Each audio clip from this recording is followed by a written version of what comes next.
ប់សារសោកាអាឡ័យពិតមានន័យបើស្នេហាផិតក្បត់តទូចអងវងសូមឲ្យបងត្រឡប់មកបញ្ចប់សាងស្នេហ៍ឈប់សាវាប៉ុន្តែបងពិតជាឬសាយកស្នេហាកាយក្តីអំសុខអូនសូមប្រកាន់បញ្ឈប់បញ្ចប់លខនស្នេហ៍ប្រថ្លៃលាចិត្តស្នេហ៍អប្រៃលាប្រចិត្តទី3លាស្នេហ៍គ្មានតម្លៃស្នេហ៍អត់ដីក្លឹមសាលាហើយសំដានក្បត់ចាផុតភាពសោកាឈប់ជឿចិនសាវាឈប់ខ្លោចផ្សារិញរៃឈប់អាឡ័យស្នេហ៍ស្នង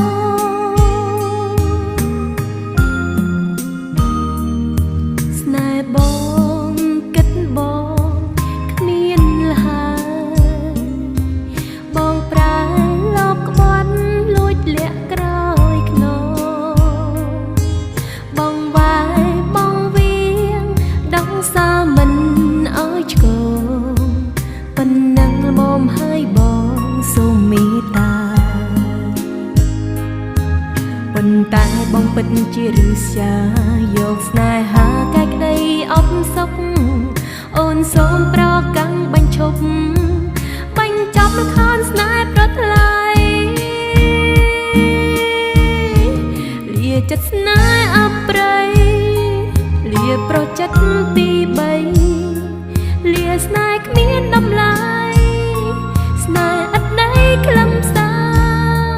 លាហើយសន្តានក្បត់ចាផុតភាពសោកា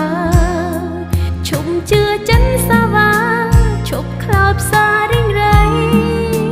ឈប់អាឡ័យស្នេហ៍ស្នង